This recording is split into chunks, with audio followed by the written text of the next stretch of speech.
Goddamn, Sam. Certain amounts of loan that you can get starting out. What do we need to start with that?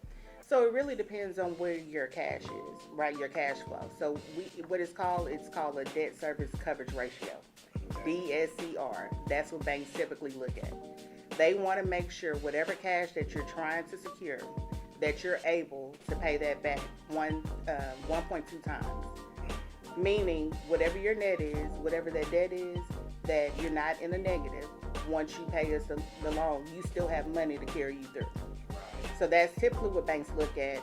But then you also definitely want to make sure that what you've done in the past, people don't realize that you can amend taxes too.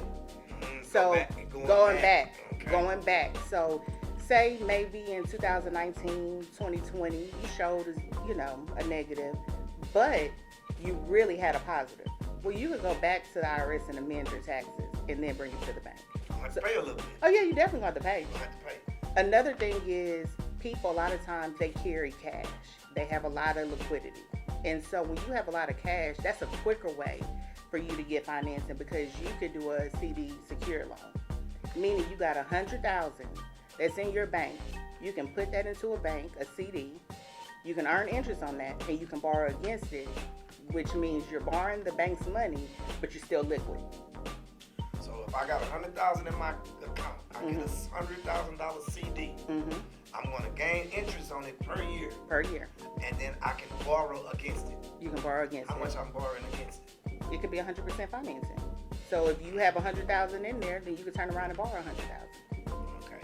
And then I still have my $100,000 CD though, right? Right. It's just tied up with the loan in the event that you default. So if you default and don't pay us back, then we can take that. So let me break this down then. So if I got my 100 racks and I put it in a CD with you, and then it's really I'm paying you back monthly on it. Yes. Okay. And the interest is lower. So now we know this is an environment where our interest rates are increasing right now, right? Right. So it's a lower interest rate too, compared to a loan that is unsecured, which is more risk. Okay. So it's less risky because you're borrowing against your own money, and you still liquid. What's the benefit of that, me borrowing against my own money versus using my own money?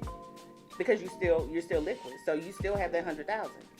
Yeah. So no matter what, that $100,000 is still right there. You're not touching it. You're borrowing someone else's money against your own money. Good. Okay. I got you. That's very good to know because I think a lot of people do have a lot of cash money and don't know what to do with it or do